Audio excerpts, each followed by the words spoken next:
El tema, me parece importante, el tema de la represión sexual, que yo creo que en Asturias quizás haya sido más amplia porque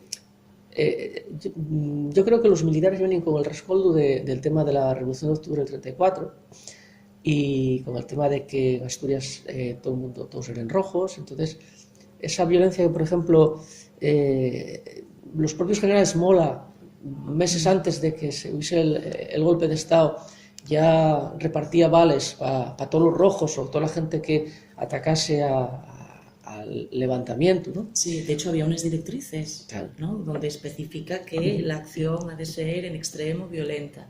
Es decir, estas indicaciones que den reservadas a aquellos que podían secundar el golpe. De hecho, uno de los ideólogos del golpe fue Mola.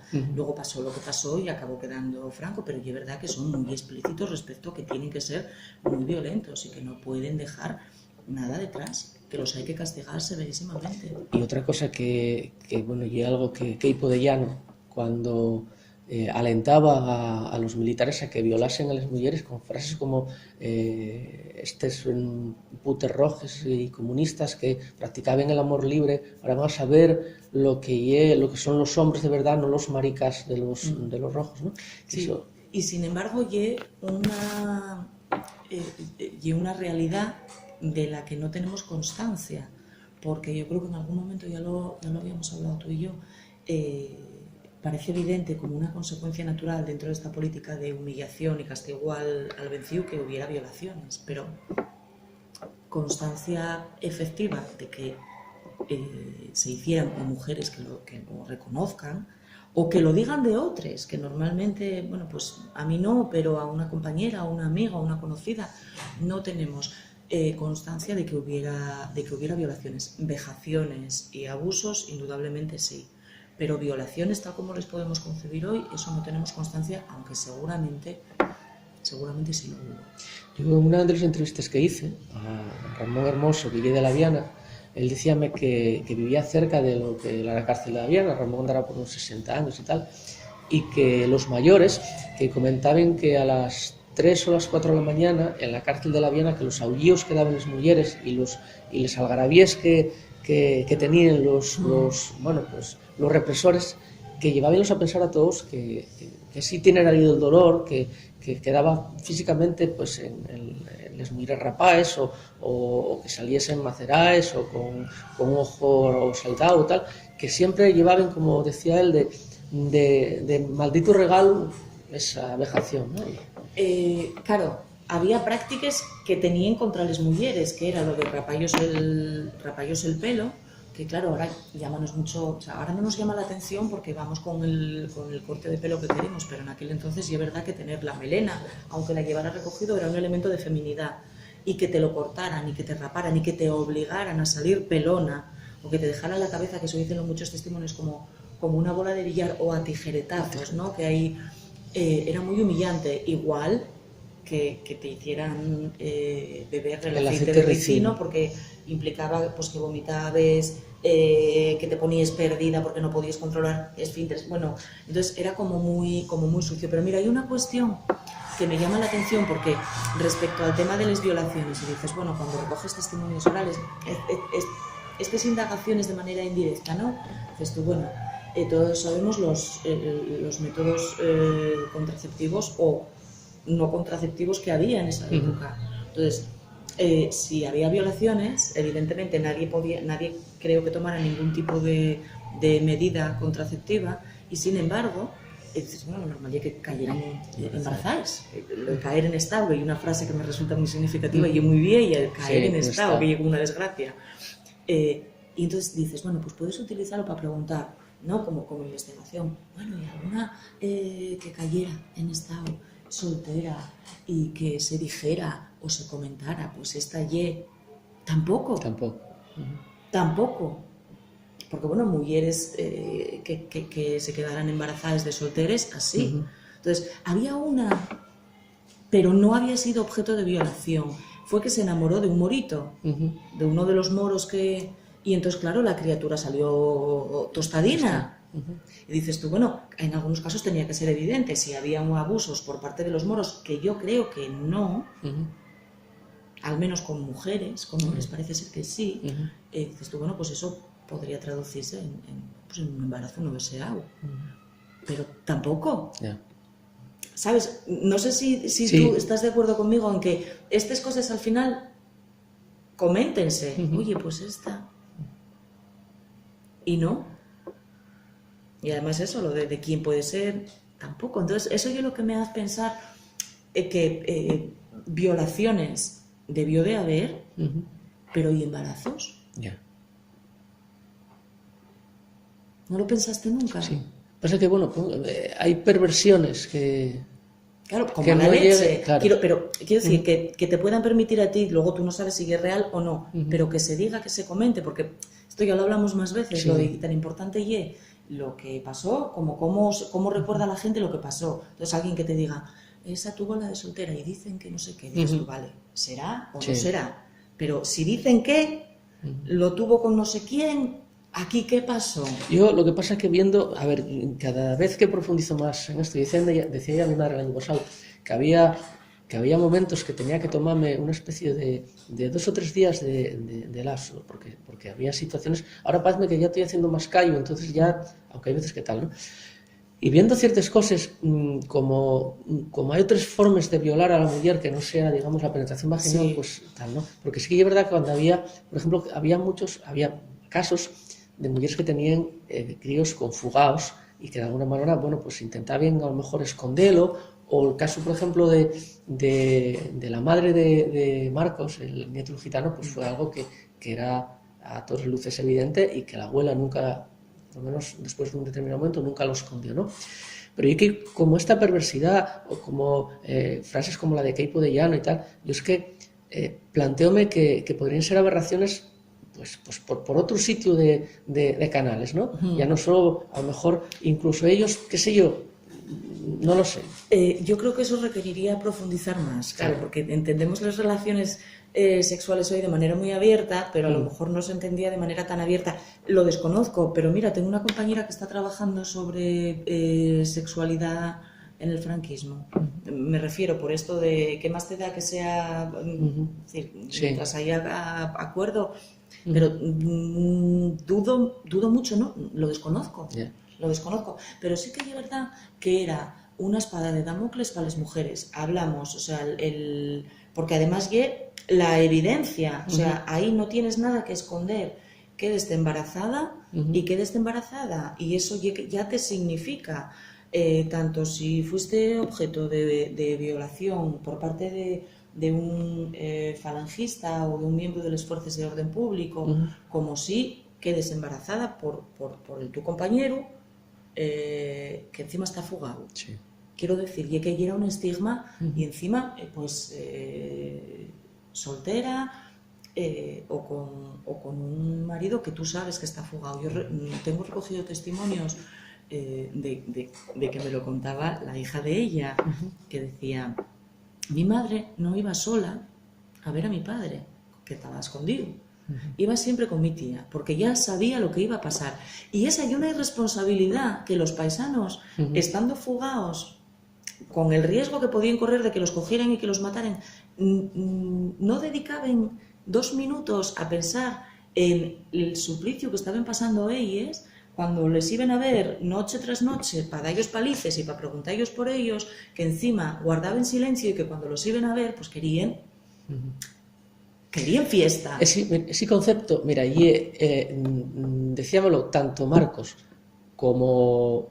Miranda, como Pablo García, el que fue el primer alcalde democrático de La Viana, como Ramón Hermoso, decían ellos estaban pegando tiros por el monte. Ramón decíame, incluso así un poco jocoso, dice, ya veces folgueando, dice, pero es que se tragaban todo, eran ellos, y les que para encima tenían que ir al réter o a la mina a trabajar, y decíame Pablo, dice, y trabajar 2 horas para levantar España, y luego aguantar a la brigadilla, o sobre todo a la contrapartida, que eran falangistas que iban... Por eso cuando se habla, claro, las mujeres son sujeto político, o no. Entonces dices tú, vamos a ver, aunque no quisieran, o sea, y es verdad que por militancia, por activismo en primera línea, están ellos. Pero claro, ellos termina la guerra, échense al monte, están presos, y las mujeres que a lo mejor no habían tenido durante el periodo de preguerra, durante el periodo republicano, un activismo político, no por nada, sino porque no era algo, acaben desarrollándolo porque no os queda otra, no os queda otra. O sea, desde el momento que tú resistes, aunque fuera sencillamente haciendo uso de los roles como mujeres, como madres, como abuelas, de esos roles de mujeres de tengo que cuidar a la mi prole, esté fugaz, esté en la cárcel, pues haciendo uso de esos roles, ellos acaban desarrollando una conciencia que es política, pero claro, vienen a darles palices y a preguntarlos y ellos dicen que no. Y entonces es algo como muy primario de, a lo mejor, yo sé que soy de izquierdas, no tenía mucho, evidentemente son excepciones, había mujeres que tenían una conciencia absolutamente y un activismo absolutamente desarrollado, pero muchas de estas madres, hueles, fíes de hombres que están por ahí, acaben desarrollándola a base de les palices que ellos acaben pegando, en plan, no, mira, ¿por qué me como yo esto aquí ahora? Y entonces, claro, esa fortaleza que tienen como mujeres y con las labores, entre comillas, propias de los roles que la sociedad ellos tienen asignados, y lo que acaba haciendo que desarrollen una conciencia que es antifranquista. Luego, a medida que van desarrollando, pues ya lo van dotando de comunista, socialista, anarquista, pero fundamentalmente antifranquista, y a base de les palices que lleven, de los abusos, porque era venir a por ellos a casa todas las noches con los críos pequeños, sacarles por ahí lo que habíamos hablado, como si fueran de parapetos, para buscar a los hombres, o directamente llevarles para los campos de concentración, ¿no? Y eso fue algo que recayó directamente, ese peso recayó directamente sobre ellos, ¿no? Y luego tienes fíos pequeños, ¿no? Que mira tú de dónde salen y que no pueden saber, porque los guajes son guajes, y que no pueden saber o no pueden decir a quién vieron, a quién no vieron, y es lo de tú calla fío o tú calla fía, tú no digas nada. Eso decía cuando fui con Monty a hacer la entrevista a Florín, decíalo él, parábinme la brigadilla por el monte, parábinme, y viste a estos guajes, no vi a nadie y tal. Y cuando me veían los ojos, no digas esto, niño, ¿qué tal? Y algo tal. Y luego lo que estás hablando de las mujeres, llega un concepto que a mí el año pasado no se me había ocurrido, y María Patiño, una profesora de antropología de la UNED, dijo ya, investiga sobre el tema de la reciprocidad que las mujeres tenían hacia los que estaban en el monte. Y cuando tuve con la entrevista de Pablo, dice él, y que las madres decíannos, sean comunistas, sean de la CNT, sean socialistas, sean lo que sea, vosotros ayudalos, porque son todos, tantos luchando contra... Hola. Que decíame la madre de Pablo que ella decía a ellos cuando eran guajes que tuviese que incluirse en el monte, que los ayudasen, porque lo mismo daba que fuesen comunistas, que socialistas, que lo que fuese, que era gente que estaba luchando por la República. Eso es algo que es muy curioso, sobre todo cuando analices quién preserva, ¿no? Es la figura de las Antígones, de Antígona y las mujeres Antígones, que digo yo, ¿no? Y veslo mucho en ellas. Cuando termina la guerra, muchos testimonios de yo tenía que ayudar porque yo no sabía dónde estaba el mi fío, no sabía dónde estaba el mi hombre, pero quisiera que si alguna lo veía por donde quiera que estuviera, que lo ayudara. Entonces, esta necesidad que tú tienes de volcar en desconocidos esa ayuda, porque estás pensando en los tuyos, que no sabes dónde están, pero que seguro que quisieras que los ampararán. Y con estos foses o estos enterramientos que se generalizaron, sobre todo después del final de la guerra, fueron mujeres las que no sabían en muchos casos quiénes eran, y durante años cuidaron esos espacios, no sabían, pero era como, ¿y dónde estarán los míos? ¿No? Y eso fue también un rol que asumieron las mujeres, bueno, en la preservación de, pues eso, igual me estoy yendo, pero la fosa de Oviedo, la fosa común de Gijón, ¿quiénes pelearon porque esos espacios se dignificaran en dictadura? Fueron mujeres, ¿no? Que hielo de por encima de todo hay que cuidar estos espacios. Puede ser que el mío esté aquí, que los mis deudos estén aquí, pero puede ser que no. Pero mientras tanto yo quiero que este espacio sea... Entonces, lleva un rol que tiene como muchos facetes, ¿no? Si te pones a mirar desde el punto de vista económico como sostenedores que redondearon esa economía, bueno, como garantes al final del núcleo familiar, porque al final ellos estaban, y es verdad que ellos fueron menos represaliadas cuantitativamente desde el punto de vista de desaparición física. Luego había otro tipo de violencia, lo que hablábamos, ¿no? Esta violencia, esta represión psicológica, luego la muerte civil, que te dejen sin nada, que te expolien, que te lo quiten todo y además acallar. Y luego pues el silencio, que al final yo creo que el silencio acaba generando un desasosiego interno que no te deja vivir, o que te malvives con él. Y eso es algo que muchas de ellas tienen. Lo que pasa es que son mujeres extraordinariamente fuertes. Y entonces yo lo que decía, por ejemplo, con una postilla que tienes ahí que cae, pero luego vuelve a salir y vuelve a sangrar. Y otra que decía, no dormí sueño. Yo ya no dormí sueño más. Y decía, mi hermano, y era pequeño, y ese roncaba, pero yo ya no dormí sueño. Entonces hay algo que tienes ahí, un ruido, y esto durante décadas, ¿no? Que de repente reacciones o este rechazo instintivo que tienes al uniforme eso está ahí, y hombre, evidentemente no te ejecutaron y no te pasearon, pero las secuelas siguen ahí.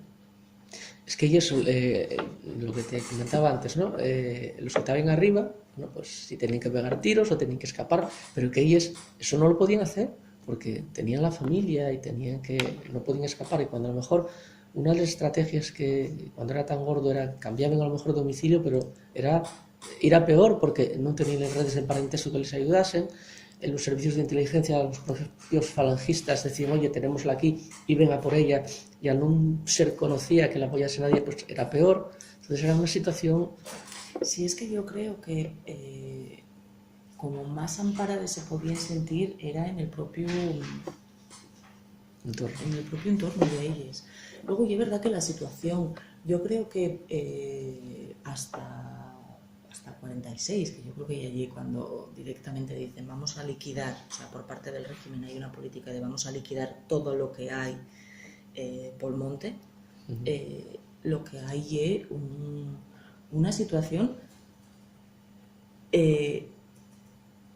a ver cómo lo puedo explicar, en la que es verdad que hay batides, que hay muertos, pero los del monte siéntense muy amparados porque saben que en el llano tienen muchísimos apoyos.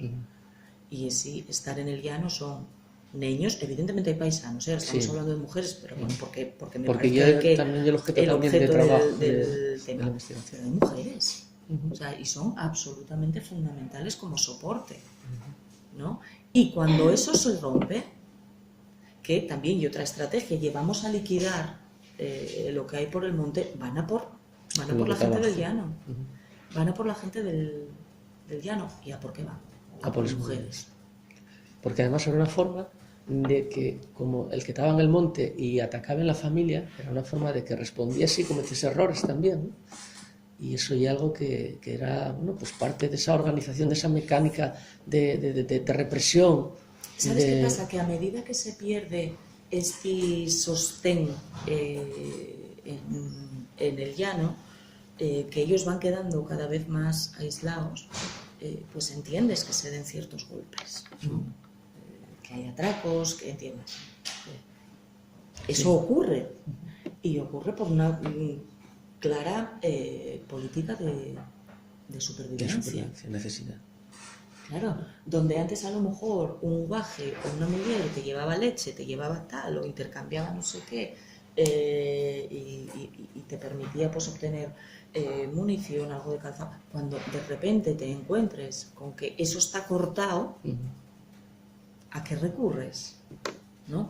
Y es ahí la idea, esta idea del bandolero, que además cala mucho, incluso en zonas muy comprometidas, ¿no? Lo de que quieren bandoleros. Dices tú, bueno,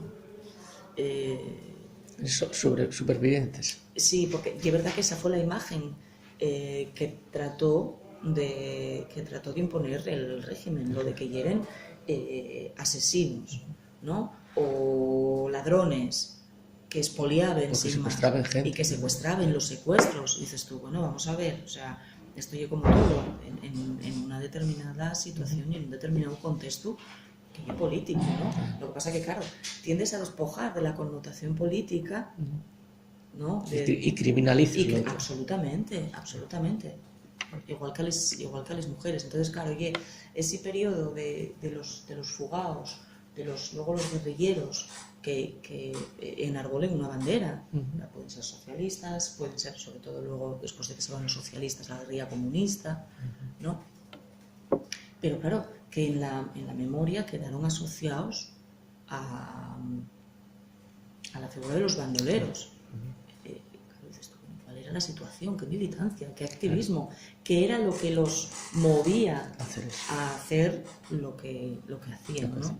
Pero bueno, pero esto yo también, como cuando tú preguntes ahora, y esto en zonas muy, bueno, donde la represión fue muy severa, ¿no? Tú ves que los años no pasan en balde, y esto ya hacer análisis del discurso, como yo digo, ¿no? Entonces tú preguntes, y entonces a fulano o a fulana, ¿por qué los mataron? ¿Por qué los represaliaron? No, malos quereres.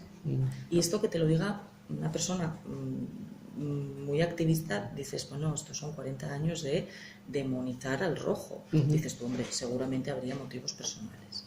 Pero luego preguntas un poco más y, no, él estaba en la casa del pueblo, ella estaba, actuaba no sé qué obra de teatro, bordó la bandera de la República, fue el día de la manifestación, y dices tú, entonces... O servía de cocinera. De cocinera, cualquier... Y dices tú, ya, pero tú, la explicación que me estás dando, que fue personal.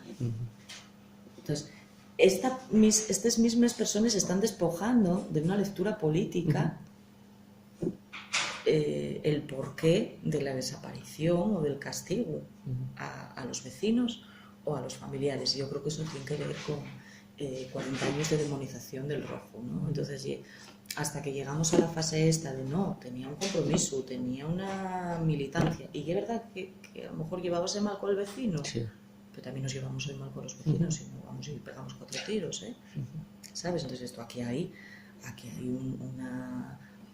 había desmontar una cultura política, pero todo esto gente muy concienciada, que sin embargo cuando mira para atrás a la hora de valorar o de dignificar, tienen como muy interiorizado todavía esta idea del rojo como demonio.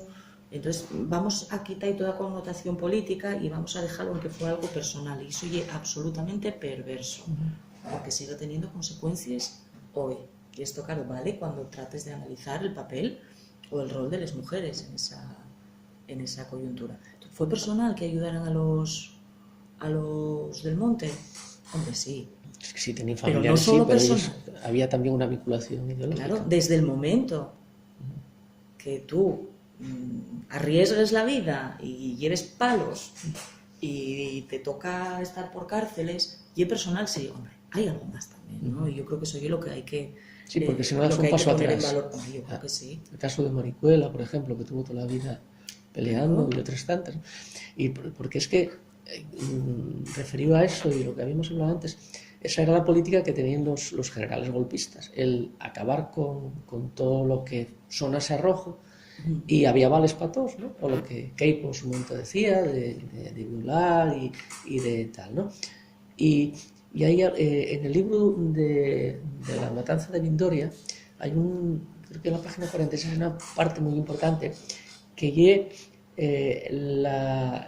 la imagen de infravalor que el golpismo, los golpistas franquistas tenían de la mujer, ¿no? Entonces era algo que querían desposeer de todo valor, pero claro, había un problema cuando se asesinaban hombres.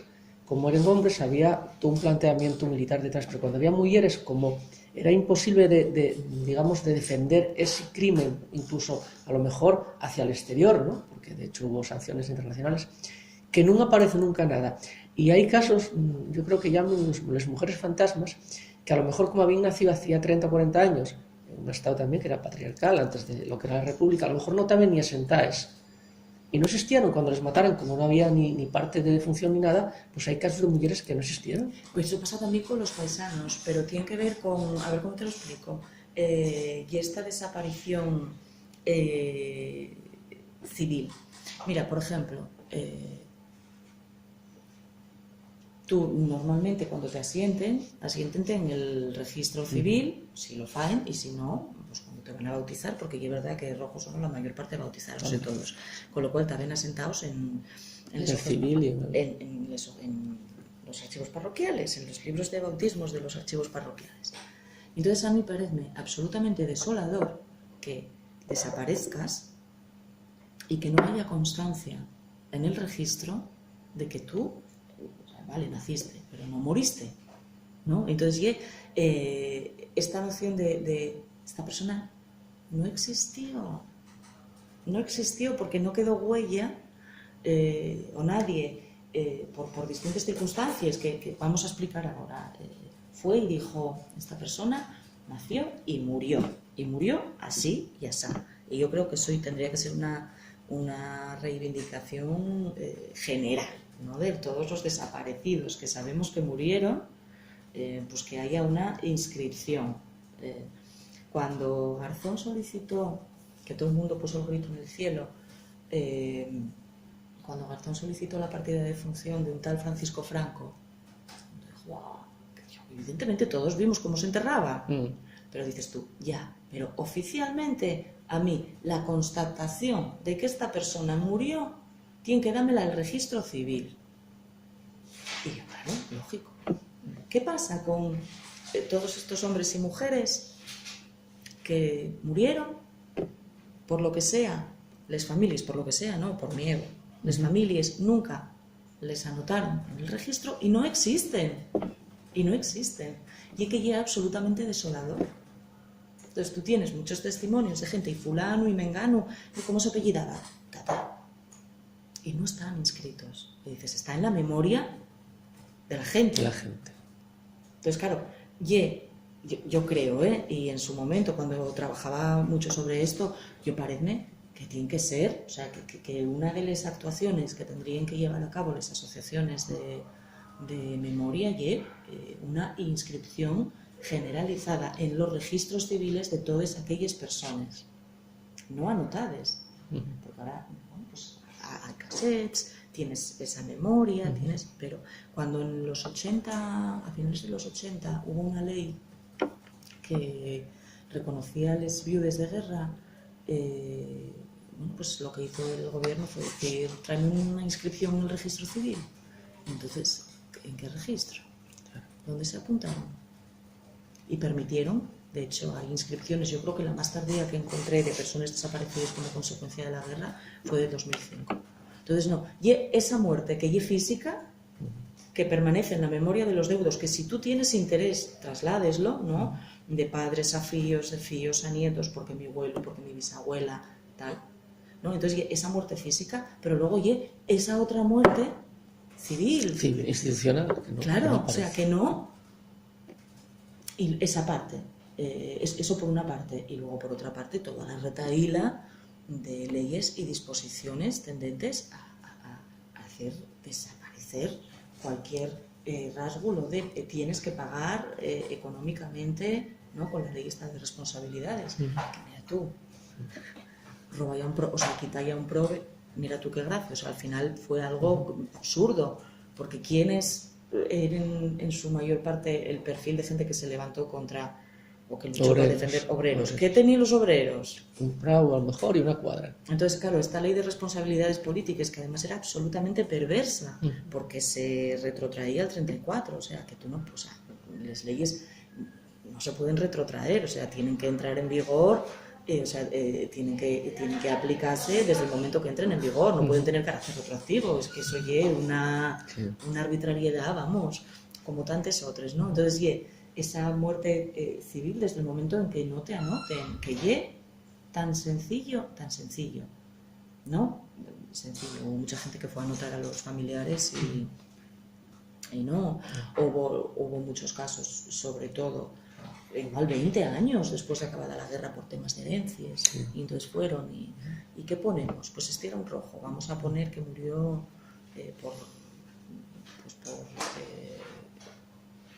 luchando... ¿Cómo era? Que había una frase hecha... Sí, por impacto de bala, por consecuencia de las heridas de... Sí, lo de la causa inmediata, que dices tú, bueno, vale, eso ya causa inmediata o inmediata. Pero lo de... ¿cómo era la frase? Mira que la tengo vista yo, porque la causa de la muerte era luchando contra el glorioso movimiento. Sí, sí, verdad, sí, es verdad. Hay una causa de muerte directísima. Esa es verdad. ¿No? Que dices tú, bueno, y en circunstancias, bueno, pues pudieron inscribir, pero en muchísimas otras circunstancias no, con lo cual ya también, y en el caso de mujeres, era muy complicado también que se anotara esa defunción de quién partía, con lo cual estás viendo que ahí hay un vacío, esa muerte civil, y luego desde el punto de vista de volver a hacerla tu vida una vez acabada la guerra, la normalidad de la vida.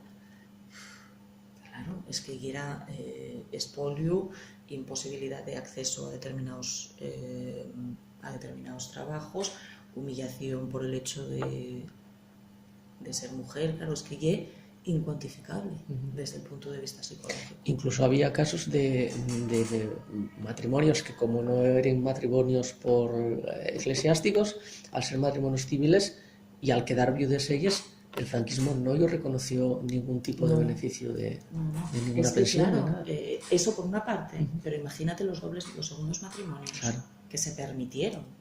O sea, la legalidad republicana permitía el divorcio y el matrimonio en segundas nupcias.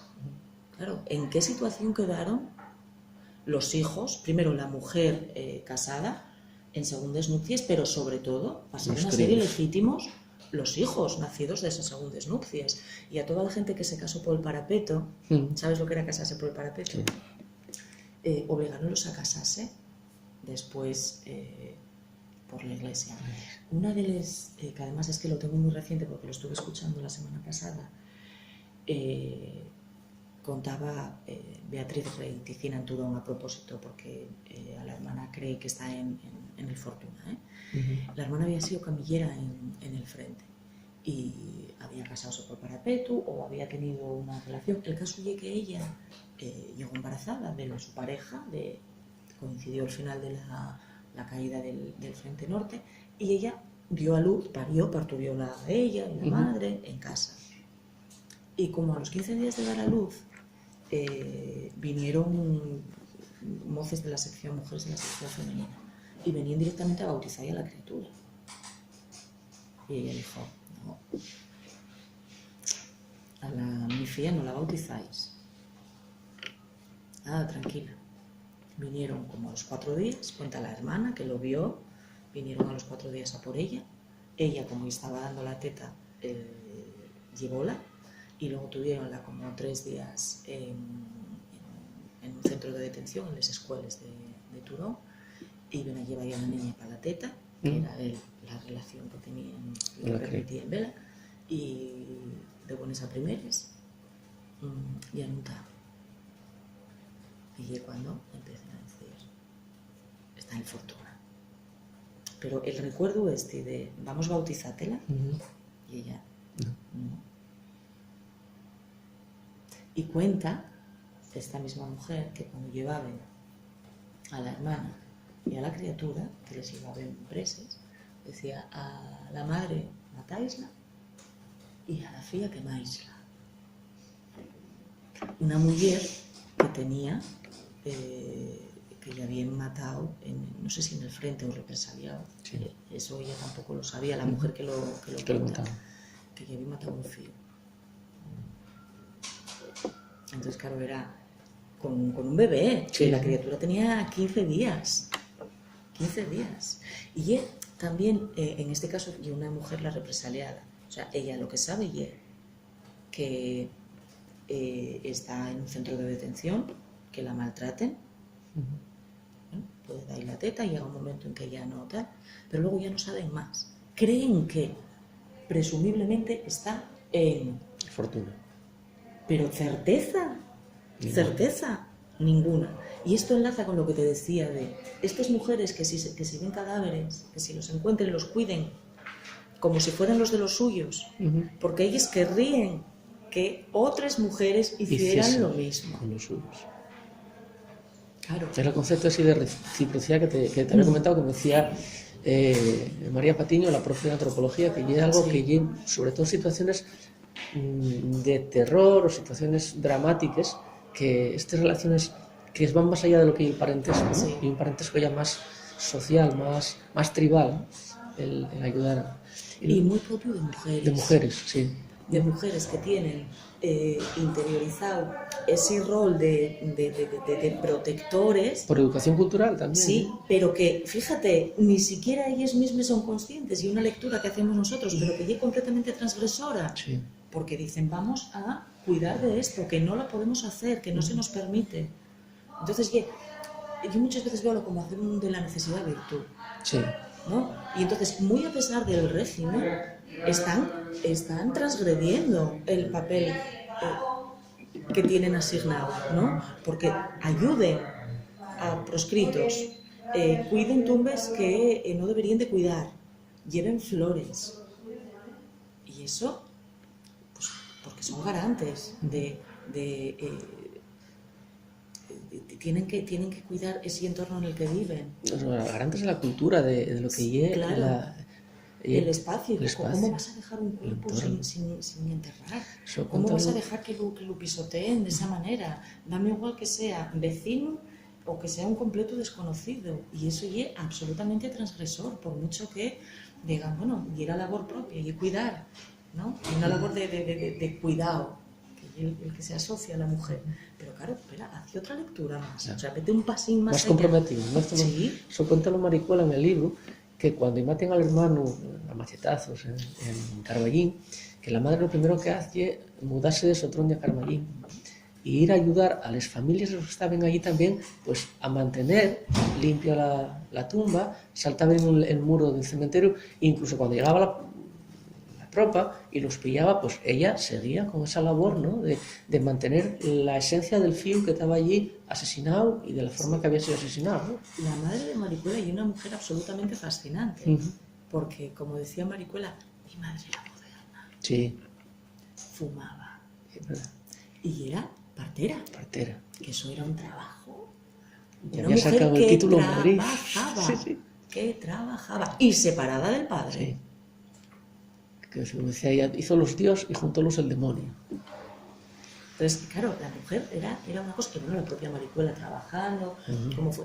O sea, quiero decir que son referentes de mujeres, Maricuela y la voz, la imagen más visible, pero mujeres completamente anónimas, que yo creo que son las que hay que buscar, y hay que rescatar. Y que valorizar también, ¿no?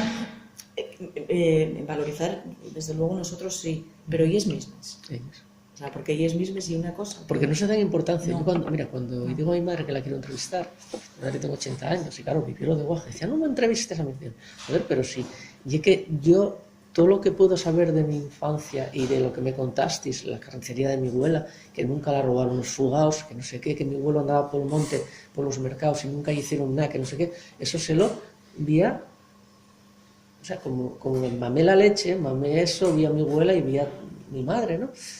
Y eso, yo creo que darse valor a algo que yo creo que ahí contribuyó mucho, no solo la sociedad patriarcal, sino también la sociedad franquista, de no solo trivializar lo que están haciendo, sino quitarles el valor, y que es una cosa muy importante. Absolutamente de acuerdo. Yo el otro día acuerdo cuando me contaste, y tengo aquí apuntado, la estrategia aquella de mandarles cartas a Francia. Sí, sí, sí. Eso cuéntalo. Mira, tiene que ver también con el Pozo Fortuna. Es que los tengo recientes por eso, porque estuve trabajando sobre ello estos días. Y entonces, ¿quieres que te lo cuente? Sí, cuéntalo. Esto cuéntalo él y dice, es que claro, mi padre estaba fugado y entonces venían noche sí y noche también, yo era muy pequeño, noche sí, noche tras, a pegar a mi madre y a mi abuela. Y entonces cuenta que los llevaron para el Pozo Fortuna, que su madre cuenta que lo llevaba en los brazos y que como iba con un bebé, que dijeron, no va a ser de esta. He seguido un testimonio muy interesante también porque confirma que en el Fortuna, como hecho histórico, confirma que en el Fortuna se ejecutaba. Así de claro. Ella, la madre, la abuela, total, que un día estaba tan fartuca de palos, porque después al final decía, ella van a acabar matándola, que contó una vecina que el hombre de ella que estaba para Francia, y ella dijo, espera. Entonces pidió los datos del familiar francés, escribió una carta diciendo al hombre que es lo peor, mira lo que me están haciendo, danme golpes y vienen a hacernos de todo, y tú cogiste y marchaste para Francia y despreocupaste. Y entonces ella dejó la carta para mandar en el aparador de casa. Y como de costumbre, vienen a hacer la ronda, a preguntar por el hombre y a pegarlos una buena paliza, y ven la carta. Y leen la carta y dicen, esta no tiene ni puñetera idea de dónde está, o sea, sabe dónde está el hombre y el hombre no está aquí, no lo está guardando ni lo está escondiendo. Mentira, había sido una estrategia de ella para evitar los palos, pero que la ideó ella, ¿no? Y que me parece fascinante. Yo cuando me la contaste el otro día es que digo, esto hay que rescatarlo, fascinante, y es algo para introducir en lo que lleve, bueno, pues esa sabiduría popular y que transgrede, como estás diciendo tú, la propia represión de un sistema que era militarizado, y que incluso hay quien dice por ahí que los nazis aprendieron mucho de ellos, porque fuimos, bueno, los campos de concentración ahora aparecen más todavía, dice que son el doble de los que se comentaba, y evidentemente lo que se hizo luego en Alemania, porque claro, fue a nivel mundial, pero yo creo que falta el que se haga también en España, ¿no? Afortunadamente, mira, salió un libro ahora, tengo que echar ahí un vistazo, porque yo tengo una compañera, Maya Cornedo, que está trabajando sobre los campos en Asturias, y está bastante avanzado, pero evidentemente, claro, está haciendo la investigación. Hombre, no hubo esta política de exterminio industrial, eso no, ahí sí que nos llevaron un poco de ventaja, pero lo que era aprovechar los presos políticos como mano de obra, tenerlos concentrados y hacinados en condiciones lamentables, eso sí, aquí, claro, pero como tantas otras cosas que se ensayaron. Respecto a esta historia, está grabada, si la quieres escuchar a él, contala, ¿eh? Sí. O sea, porque él, cuéntalo, el FIU, Florín, que ya no sé Florín, además, cuenta que cómo se libraron de las palizas y de acabar definitivamente en el Fortuna. Sí. El padre luego marchó para Galicia. Estaba fugado con otros. Evidentemente la madre y la abuela daban ellos amparo y aguantaban los palos, lo que llevamos hablando todos del rato. Sí. Y luego él marchó para Galicia, consiguió escapar para Galicia y en Galicia cogieronlo. Pero claro, absolutamente desolador que te cogieran en el 38 o que te cogieran en el 41. Porque era una muerte segura a una muerte probable. Pero claro, de una muerte segura que tuvieras el 50 y el 50 en 3 años. Yeah. ¿No? Entonces, claro, era aguantar. Aguantar. Claro, cuando aquí termina en el 37, las estimaciones dicen que podía haber hasta 38 unos 2.000 fugados por los montes. Piñera dijo que justo cuando cayó el Frente Norte, que él cree que habría en Asturias 15.000. Si lo dice el que sabe más de... Él dice que sí que en Escuenques y en la zona central podría haber entre 2 y 3.000, pero que en Asturias se quedaron atorados. En Asturias en general, Alcalá Frente Norte 15.000.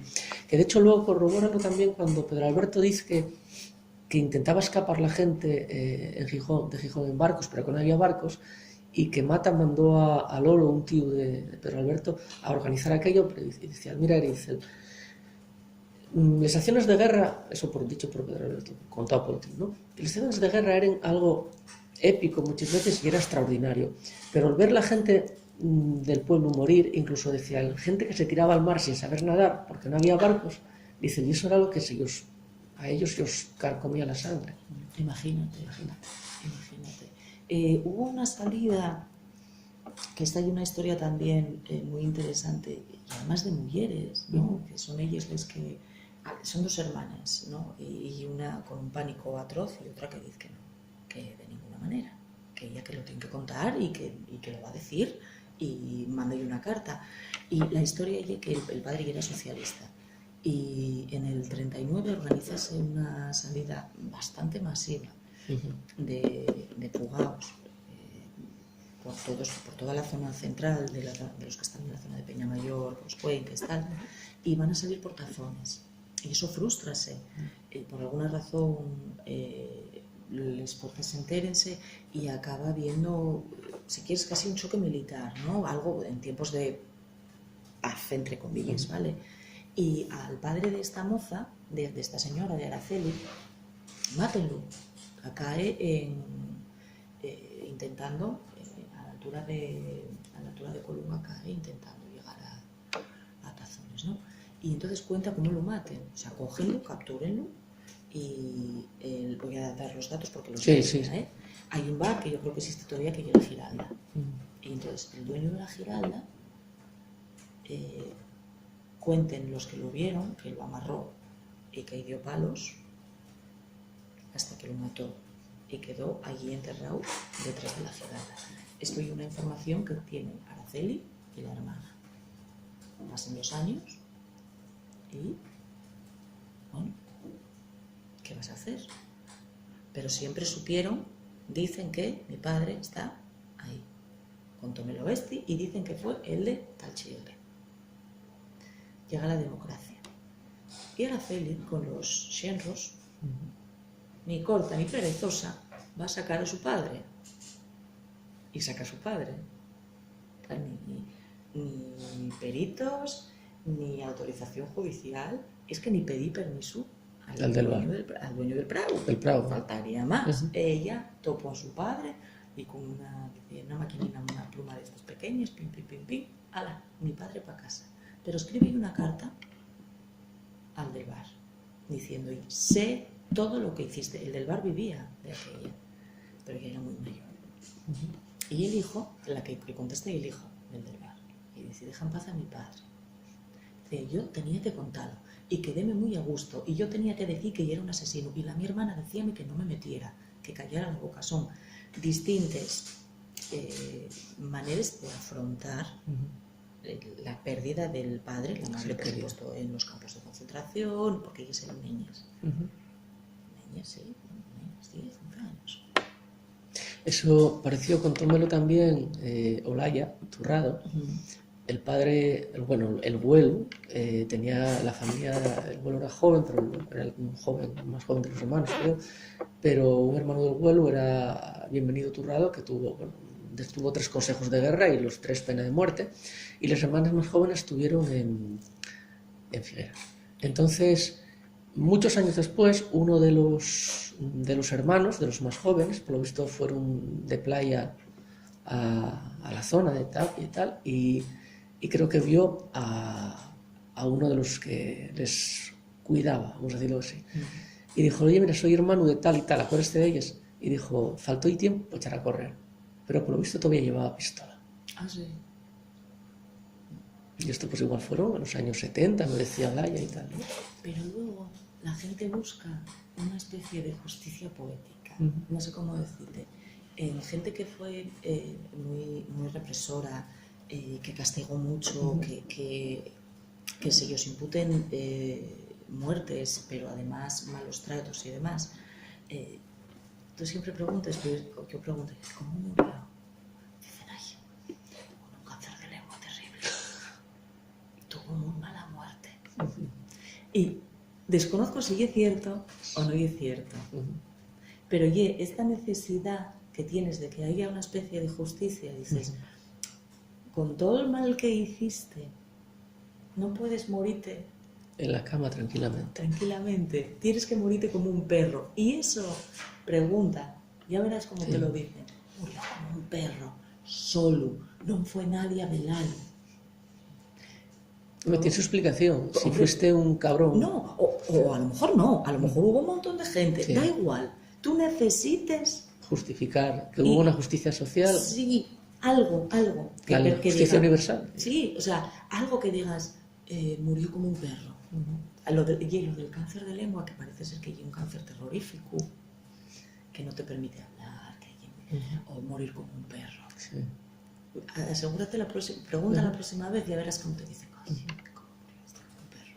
Y a lo mejor no es cierto. No es cierto, o con matices, pero ya que tú necesites creer que esta persona que hizo tanto mal, que justicia divina. Sí, y dices tú, a lo mejor no es cierto, pero ¿a quién le importa que no sea cierto? Necesites creer, igual que cuando no sabes fehacientemente dónde tienes aún. Y esto yo veo mucho con testimonios de mujeres. Y Dios me libre a mí de corregir nada. O sea, si lo sé como historiadora, me callo, porque son dos vertientes distintas. Esta misma Araceli, al padre, pero bueno, luego a los hermanos y a los cuñados, fue una familia muy represaliada. Y el hermano, al hermano mataronlo, yo creo que por lo que contó está en algún lugar indeterminado por los montes de Sebares, por la secuencia que fue contando ella. Pero ella cree que está en Funeres, y yo, pues en Funeres está. Si ella lo cree. Si ella lo cree, no por nada, porque hay un lugar que está reconocido. Y entonces, esta sensación que debe de ser de incertidumbre, de angustia, de saber que su hermano está tirado por ahí y que no está reconocido, que no tiene unas piedrines, que no tiene unas flores. Yo creo que ella, que no tiene una lógica que está en Funeres, por eso, por las fechas mismamente, ya inviable, ella quiere creer, como y el espacio que ella asocia, allí hay muchos, ese sitio está cuidado, ese sitio está protegido, ese sitio ahora ya hay más que un pozo y un lugar tan Funeres, y yo tan Funeres. Tienes razón. Porque también necesites, porque hay la memoria la sí, la y creencia, sobre todo, oye, está en un lugar que está reconocido. Yo iba a decirte, es que hay un lugar simbólico, claro, en su memoria también, y que representa por lo que él murió. Sí. Que no, mira, está en un sitio, creo que está en algún lugar, a saber dónde. No, está ahí. Y una forma de localizarlo también emocionalmente. Sí. Y en ese caso, a mí que me pareció, no puedo. Esto trasciende lo que ya el hecho, yo sé el hecho, o sea, no casa, pero esto va más allá. Necesites saber que está ahí, pues yo... Y la verdad emocional de ella. Sí.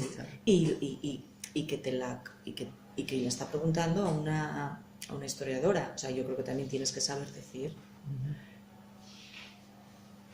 está ahí. Tienes razón.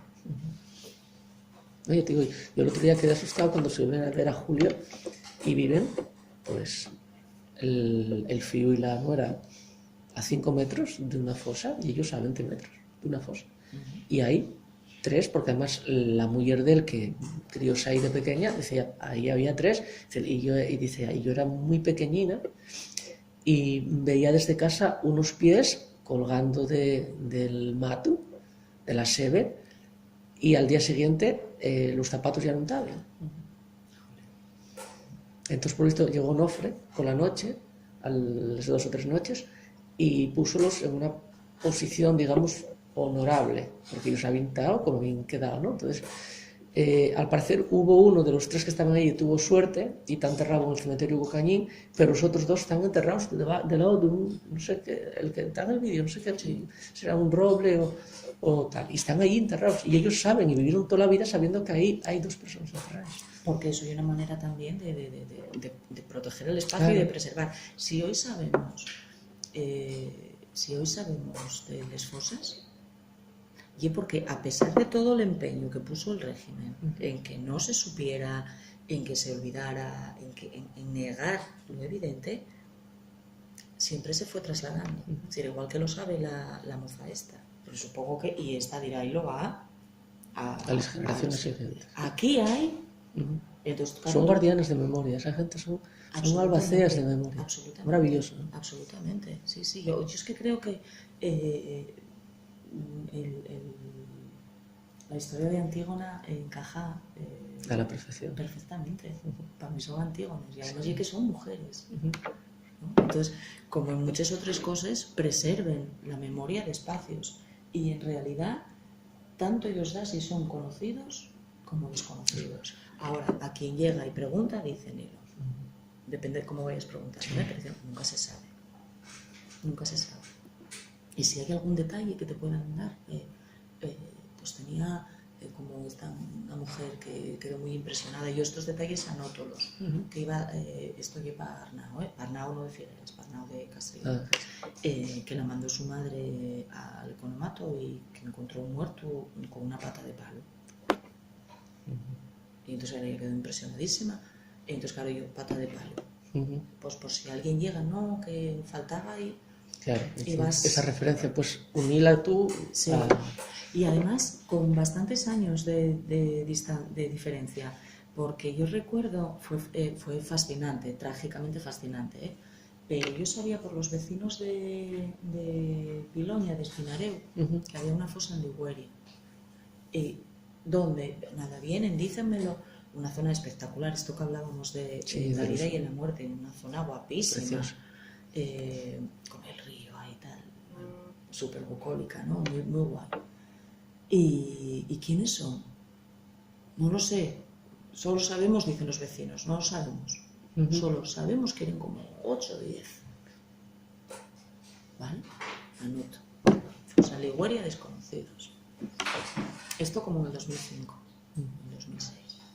Y empieza, haciendo un trabajo en Siero sobre la minería, o sea, que no tenía absolutamente nada que ver, voy a entrevistar a un paisano y encuéntrome, o sea, para que me hable de la mina, y dice, y hay una historia que siempre me contaron a mí, los de Ligüeria eran de Siero. De Siero, que los sacaron seguramente a la hora estaban fugados, andaban por el monte y estaban fugados, y cazaron los ahí. Fíjate, utilizo yo misma y cazaron los y eran de Siero, porque uno sobrevivió y contólo. Y debió de ser el que contó la historia de este hombre que me la contó a mí. Bueno, pues como 10 años después puse nombres a los que estaban en Ligüeria. 10 años después. Porque según me iban contando la historia, digo yo. Decía, no, para Piloña, para Espinareu, en esa zona, no sé qué. Y yo estaba contando la historia y yo, ¿cómo me suena esto que me estás diciendo? Y miraste, y comprobé y eran los mismos. Sí, o sea, los mismos. Eran esas personas. Estaban anotadas en el registro civil, en la Pola, años después. Cada familia fue. Me parece que había dos que no.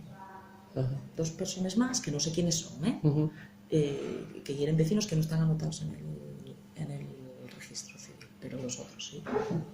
Pero vas casando las piezas y encajando y montando, ¿no? Y eso y en memoria que se queda ahí, porque la gente de estos espacios sabe. Y si no sabe, pregunta. No, y si no sabe, que no quiere saber. Que no, o sea, que decide que eso no se puede recordar. El olvido de la memoria. Que también me pasó. Existe. Sí. Foses que la gente, o sea, dicen ahí como callandino, pero que no se exterioricen tanto como otros espacios. Por lo menos fue muy atroz lo que pasó, o injusto. O injusto. O hay muchas mujeres. También es verdad. O hay muchas mujeres. Sí, en este caso tengo que comprobarlo. O sea, tengo que comprobarlo. Tengo que, antes de contártelo, no lo tengo reciente, pero uno de los espacios en Piloña también, que los vecinos no quieren hablar de esa fosa. Pero yo creo que están la madre, la hija. Hay una madre, una hija y un crío que parece ser que desapareció, que lo debió llevar a alguien. Pero de esto, si te interesa, lo vuelvo a leer, ¿vale? Porque no te voy a dar los datos. Pero hay una fosa que está... Me Megoya, hombre, en Antrealgo. Y ahí, como una fosa que dices tú, pero ¿cómo vino aquí? O sea, que fue como muy trágico. La gente no lo recuerda. ¿Por qué no lo recuerda? Por el dolor, claro. No, no tenía que ver con eso. No era por el dolor. No, porque precisamente esto de una manera de exorcizar el dolor y tú siempre recuerdes. Pero ya que ellos quemaron la casa. Y ya te digo que hay una criatura que se llevaron. Y hay 2 mujeres. Pero no recuerdo no te puedo dar más datos porque igual te los doy equivocadamente y no se entiende, pero la gente también decide que recuerda y que olvida, ¿eh? Sí. Bueno, ¿Y por qué? Pues muchas gracias. Tienes que marchar, ¿no? Tengo que ir a cumplir, sí. Nada. Muchas gracias.